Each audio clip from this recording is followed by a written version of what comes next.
Hey everybody, it is Friday, July 14th, Bastille Day in France. You're listening to the Mo News podcast. I'm Moshe Wanunu. And I'm Jill Wagner. This is the place that we bring you just the facts. Moshe, you sound very chipper. Was it that $20 smoothie that you had yesterday? And we read all the news and read between the lines so you don't have to. Jill, I didn't end up having the $20 smoothie. On the way to Erewhon Market, I passed the Salt and Straw ice cream, and I was like, you know what? Screw the smoothie. I'm going to get me some ice cream. And it was the right choice. Though I will say, Jill, when I put it out and people heard that, you know, that the $20 smoothie gets a bum rap, they're like, at the same time, people are willing to pay up to that for a glass of wine. So why does the smoothie get the bum rap? It's just a different beverage for that amount of money. I don't disagree. And actually, after we got off air yesterday, I thought the same thing, because it is a meal, right? If you're having a smoothie that's $20, I imagine that it is chock full of very filling ingredients. So Sure. that's the meal. It's a full meal, as opposed to, say, if you're in like a major city ordering a martini or some sort of beverage, it is literally, you know, like a shot of alcohol, right? Some mixed stuff in there, some ice, and you're paying about the same amount. Anyway, I'm not here to advocate that you spend $20 on a mixed drink or a $20 smoothie. Just, you know, what's fair is fair. And I just want to reflect what some of our listeners were writing in about. All right, now to some news. For the first time since the 1960s, all Hollywood actors and the writers' unions are on strike. What are the issues, the ripple effects, and what this means for us viewers? Some major news when it comes to women's health. The FDA approves the first ever over-the-counter birth control pills. Remember that bag of cocaine left in the West Wing of the White House? Well, we may never know who left it there. We'll tell you what the Secret Service is saying. The FTC is investigating ChatGPT, and Elon Musk somehow doesn't have enough on his plate running Tesla, SpaceX, Twitter. He is now launching a new AI company. Plus, put down the diet soda. Maybe. The World Health Organization says that aspartame might cause cancer, but that most adult consumers don't need to worry. We're going to break down their seemingly conflicting reports. Jill, we often joke about how there's studies that are constantly conflicting, but we rarely get conflicting reports on the same day from the same organization. So this was a must-do for us in today's podcast. And it is never too early to talk about the Olympics. The USA women's gymnastics team at next year's Summer Games could feature the champions from 2012, 2016, and 2020. Which is wonderful news for people like me who absolutely love watching gymnastics at the Olympics. And it is Friday. Cheers to the freaking weekend. Here's what we are watching, reading, and eating. All right, hope you like reruns. Hollywood actors have voted to strike, joining writers who walked off the job in May, setting off Hollywood's first industry-wide shutdown in 63 years. That is when Ronald Reagan was the Actors Guild president. So the leaders of the union, SAG-AFTRA, approved that strike on Thursday, hours after contract talks with a group of studios broke down. This impacts more than 150,000 television and movie actors who will be on the picket line starting today. So what are the issues here? Well, pay is certainly at the center of the strike. Both actors and screenwriters have been demanding increased residual payments. That's a type of royalty from streaming services. Streaming series typically have fewer episodes than television series used to have, which meant that if a show was a hit, actors and writers could count on this long stream of regular residual checks. Then there's the issue of artificial intelligence. Both groups want some type of rules around how AI is going to be used and some guarantees in place that it's not going to replace human jobs, at least entirely. There's also a lot of frustration from actors about this growing trend to make performers create their own audition tapes at their own expense. That was something that started during the pandemic. Fran Drescher, yes, Fran Drescher from The Nanny. Is the president of SAG-AFTRA. I have to mention it because you'll recognize the voice right away. She is the president of SAG-AFTRA. She says that the entire business model has changed by streaming, by AI, and she just calls this a moment of history, a moment of truth. And I got to say, it does not sound like the union and the studios are anywhere close to making a deal. I cannot believe it, quite frankly, how far apart we are on so many things. Shame on them. They stand on the wrong side of history at this very moment. How they plead poverty, that they're losing money left and right when giving hundreds of millions of dollars to their CEOs. It is disgusting. All right, so that was Drescher there. By the way, she's had her own share of controversy recently, Jill, because she was in Italy in the last couple of weeks with Kim Kardashian, which did not play well with some of the actors in the union, though she has said it was about work. Nevertheless, the studios are responding here. The Alliance of Motion Picture and Television Producers, which bargains on behalf of the studios, says that they offered, quote, historic pay and residual increases and offered a, quote, groundbreaking AI proposal that protects actors' digital likenesses. But rather than continuing to negotiate, SAG-AFTRA has put us on a course that will deepen the financial hardship for thousands who depend on the industry for their livelihoods. Jill, when you talk to the studios, they tell you the advertising market is grim. The cable and broadcast networks, which were profitable for decades, are hemorrhaging viewers.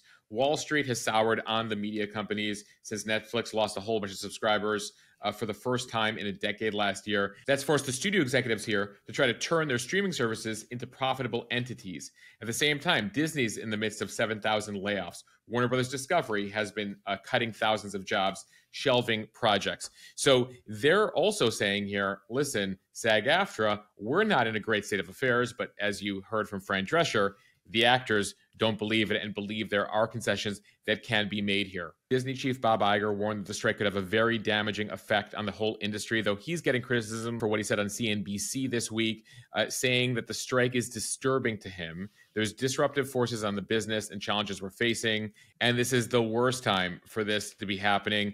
He said that the writers and actors are making not realistic demands. They're quick to point out that he makes upwards of $27 million a year. And as you noted, Jill, there's 160,000 actors here.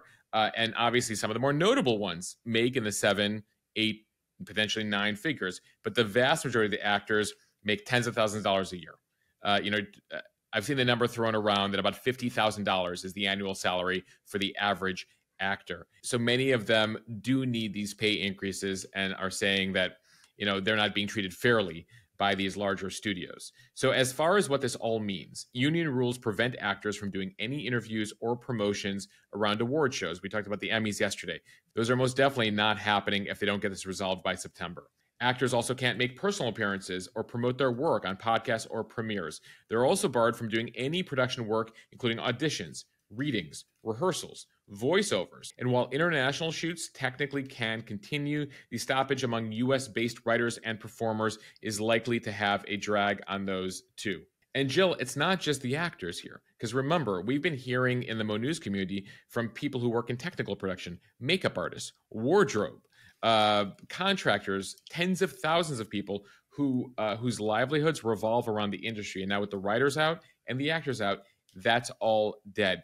And then beyond that, the larger economic impact. There's a story in the Hollywood Reporter about restaurants around Hollywood that are already seeing diminished business because of the writer's strike, and now believe it'll be even worse off with the actors' strike. The estimates vary here, but it could be in the billions of dollars based on previous strikes in terms of the damage to the local economy in Southern California. Now, finally, the impact to you, the consumer. So it's going to take a while for you to see it at the box office in terms of theater, since most movies scheduled for release this year and early next year have already been shot. They've been airing reruns for months because of the writer's strike. Within a few months, you'll start to see it expand to the network television shows. If you're expecting Abbott Elementary or some of these scripted shows on ABC, NBC, Fox, etc., don't expect them. If this continues, they're going to have to rely on reality shows and game shows and reruns this fall. And then as far as streaming services, many of them are saying they're good through 2023, good through the end of the year. But the chairman of HBO said it starts to get, quote, dicier next year. And keep in mind that if you're waiting for the next season of certain shows that you loved, you're going to most likely be waiting much longer, again, depending on how long the strike goes. We talked about those Emmy nominations yesterday. That Emmys may not happen. Right. I mean, basically nothing happens besides reality TV game shows. And that's where we're at right now until Fran Drescher and her crew can come to a deal with the various studios. This is Netflix, this is Disney, this is Comcast, this is Warner Brothers. And they can come to some sort of compromise here as they both plead that the current reality is untenable for them, especially as consumers go to digital. Jill, I got an interesting note from a couple people in the Mo News community who are like, most of my entertainment these days comes from social media and YouTube anyway. I'm not sure I'm going to miss much of this. And that's interesting that this is the first writer's strike in that era. So as people seek out entertainment, what is that going to mean for the social media platforms and digital creators who aren't part of this union?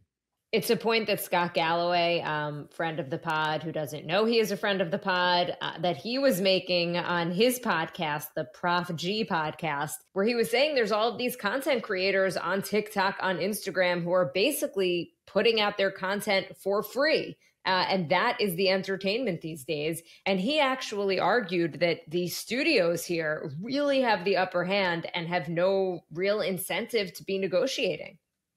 No, I mean, and that's a criticism that they get too from the writers, especially the writers who aren't, so many of them are not making anywhere near what some of the actors are making. And the criticism is that the studios are basically going to wait them out until they have no money left and they'll come groveling back. That's the negotiation tactic here from the studios. Jill, it'll be very interesting to see how long this lasts. And effectively, who has to blink here? All right, now into another really big story when it comes to women's health. The FDA approved the first birth control pill for over-the-counter sales, meaning that you could get it without a prescription. O-pill, also known as the mini pill, contains one hormone, progestin, and should be taken every day at the same time. It is 93% effective at preventing pregnancy. The FDA first approved it as a prescription back in 1973. So the FDA says O-pill will be available over the counter for anyone of reproductive age. That includes teenagers. This decision is being called monumental, a game changer. It's seen as a major win for medical groups like the American Medical Association, which have been pushing for years for an over-the-counter birth control pill. It is expected to make it much easier for women to get access to the pill and also reduce the risk of unintended pregnancies. We want to mention over-the-counter birth control pills already available in over 100 countries around the world. It should be available here in the United States starting early next year at drugstores, grocery stores, online. No word at this point how much it's going to cost, but experts say it will need to be relatively low because over-the-counter medications are typically not covered by insurance. And the timing here is notable. It does come as we've been reporting on all these legal battles over women's reproductive rights. We're just over a year now since the Supreme Court overturned Roe v. Wade. A number of states, we reported this week on Iowa, going to a 6-week abortion ban. And so more and more women who aren't looking to get pregnant and may have not been on birth control may be considering it right now. The FDA, the latest FDA statistic says that almost half of the 6 million pregnancies in the U.S. each year are unintended. The decision comes about 2 months after an outside advisory committee to the FDA voted unanimously to recommend making O-pill available without a prescription. There was a survey last year, Jill, from the Kaiser Foundation that found that more than 3/4 of women of reproductive age said they would favor an over-the-counter pill because of its convenience. Nearly 40% said they would likely use it. Those most likely to opt for the product included women already taking birth control, women without health insurance, and Hispanic women, according to the Kaiser Foundation study here. At the same time, there were some concerns about whether women with breast cancer or a history of breast cancer would know not to use the drug. But the FDA committee members said they think most women with breast cancer probably know this already. There were also some concerns about side effects here. But again, the FDA decided that women will know to seek professional help if there are issues. So clearly here I need to read the label. Jill, despite the fact that this pill is over the counter and you won't have to typically interact with a pharmacist, we did hear from some pharmacists in the Mo News community who just wanted to reinforce that based on their knowledge of this pill, it'll be very important to take it at the same exact time every day. Otherwise, it'll be pretty ineffective, they say. All right, time for the speed read from Fox News. The Secret Service announced yesterday that it had closed its investigation into the cocaine found at the White House earlier this month, and that it is, quote, not able to single out a person of interest because of what it says is a lack of physical evidence. In a statement Thursday after briefing members of Congress on the matter, the Secret Service said that the cocaine was found in the West Wing on July 2nd inside a cubby used to temporarily store electronic and personal devices near the Situation Room. The Secret Service said that it had been investigating how this item entered the White House, including a methodical review of security systems and protocols. The FBI tested the bag for fingerprints and DNA. There wasn't enough of either on the bag to draw any conclusions, according to the Secret Service. Agents had gathered the names of several hundred people who may have passed by that area, but there was no surveillance video footage that provided leads. Jill, are you buying that? Honestly, no. That seems insane, doesn't it? A lot of people are very skeptical. They're like, there aren't many cameras near the Situation Room in the West Wing, and there was no DNA evidence. This was a Sunday, July 2nd. Moshe, I have 4 Ring cameras around my house. Well, they might need you at the White House soon to up the security. I mean, there are skeptics. Listen, at the end of the day, we're here to report what the Secret Service is saying, but it is striking many people as, really? Like, what if someone left anthrax in that cubby hole? Would you also not be able to track it down? Either way, the Secret Service says here that without physical evidence, the investigation will not be able to single out any person of interest, despite there being hundreds of individuals there. Biden, we should note, the president and his family were away at Camp David at the time this was found. The West Wing is often frequented by visitors, staff-led tours on evenings and weekends. The Situation Room, we should note, by the way, is being renovated right now and has not been used for months. Either way, like many of us, Republicans over in the House were critical of the statement on Thursday. This is the statement from House Oversight Committee Chairman James Comer, Republican, Kentucky. He said, the White House is supposed to be the most secure residence in the world, but today Secret Service officials failed to answer basic questions or provide any meaningful information related to security failures and cocaine being found at the White House. The Secret Service officials, as they put out the statement, they briefed Congress on what you just heard, and then put out this statement. So I think a lot of people will continue to ask questions here as to what happened. And of course, this is the Secret Service. They want to know, they want to get to the bottom of things. And maybe this is what it is, but the whole lack of cameras, lack of DNA evidence, the lack of fingerprints is striking a number of people as, All right, moving on. As we reported here last month, hundreds of people were killed when an overcrowded fishing trawler capsized off the coast of Greece. That boat was filled with migrants trying to flee war and poverty by heading to Europe, in this case to Italy. Well, new this morning, UNICEF finds that roughly 11 children die every week attempting to cross the central Mediterranean Sea migration route. Some new numbers out. So far in 2023, an estimated 11,600 children, an average of 428 a week, make that dangerous crossing. The majority were alone or separated from their parents. At least 289 children are estimated to have died or disappeared this year, attempting to cross that perilous migration route from North Africa to Europe. This equates to nearly 11 children dying or disappearing every week as they search for safety and better opportunities. Yeah, a really important story, but sad story that we have to report for you here. UNICEF, which, by the way, stands for the United Nations International Children's Emergency Fund, points out that many shipwrecks in the central Mediterranean sea crossing leave no survivors or go unrecorded completely. That Greece case happens to be one that we actually knew about. So that makes finding out and figuring out the true number of child casualties practically impossible to verify, and the number, unfortunately, could be higher. In recent months, children and babies have been among those who have lost their lives on this route. And these are people coming from West Africa, Central Africa, Northern Africa, the Middle East. In the case of that Greek boat, by the way, Jill, there were a number of people from Pakistan and across South Asia that were making their way through Africa and then across the Mediterranean. The executive director of UNICEF says this morning that it's a clear sign that more must be done to create safe and legal pathways for children to access asylum, while strengthening efforts to rescue lives at sea. Ultimately, much more must be done to address the root causes as well, which lead children to risk their lives in the first place. From the Wall Street Journal, the Federal Trade Commission's investigating whether ChatGPT has harmed people by publishing false information about them. posing a potential legal threat to the popular app that can generate eerily human-like contact using artificial intelligence. In a civil subpoena the company made public on Thursday, the FTC says its investigation of ChatGPT focuses on whether its parent company, OpenAI, has, quote, engaged in unfair or deceptive practices related to risks of harm to consumers, including reputational harm.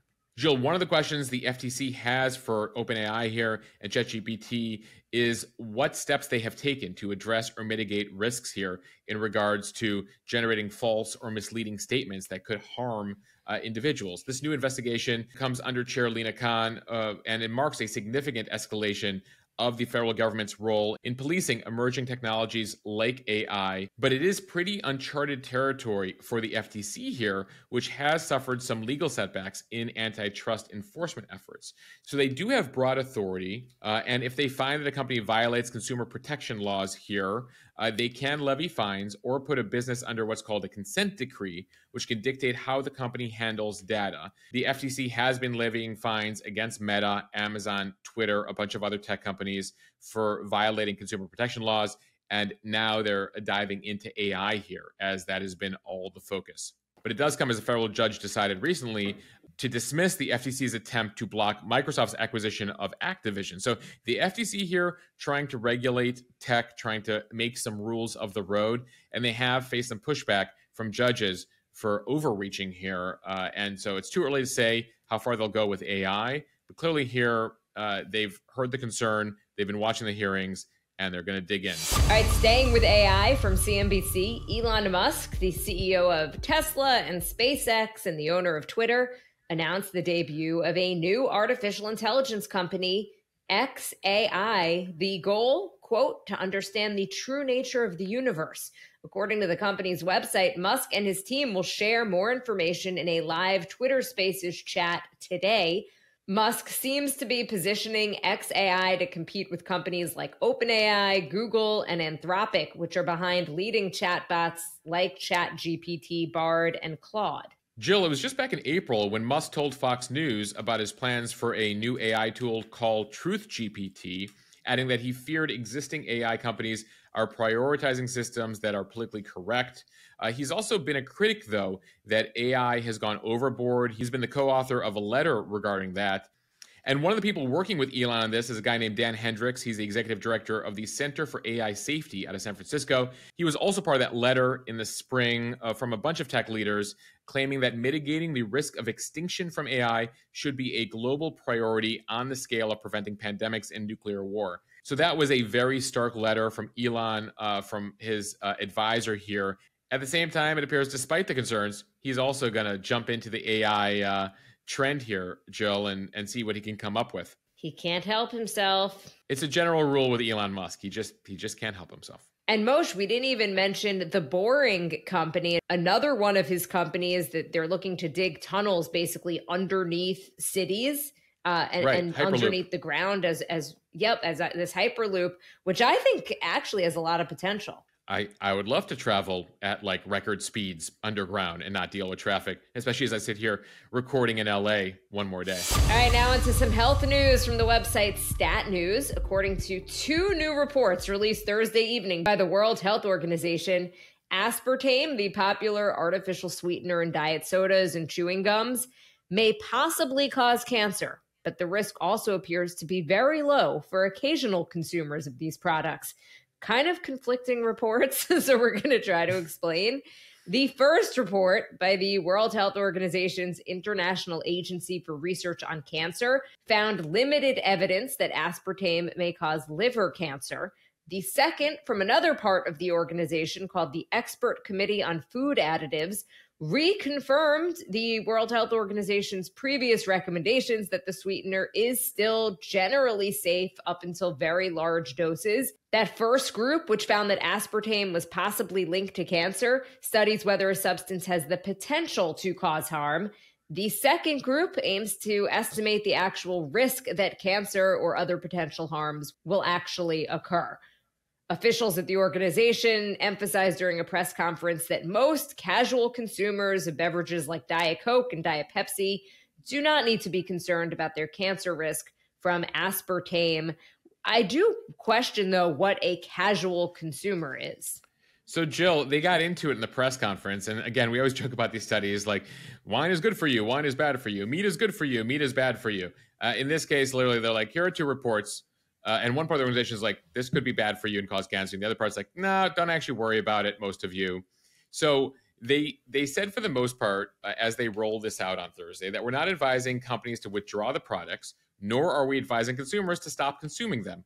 We're just advising a little bit of moderation. Now, they did break down the report and their assessments here, and they cautioned the report's findings could raise concerns for kids who will more easily reach the daily recommended limit of aspartame, which is based on body weight. So according to the World Health Organization's recommendations, a 44-pound child would need to drink roughly 4 cans of Diet Coke per day to reach the maximum limit. I don't know how many parents are letting their kids drink that much of in the way of cola, but that was the number there. Now, for a 200-pound person, according to their figures, you would need to drink more than 18 cans of Diet Coke a day to hit the daily limit. So I guess when they said casual drinkers, if you're drinking less than 18 Diet Cokes a day, Jill, I guess those are versions of casual here.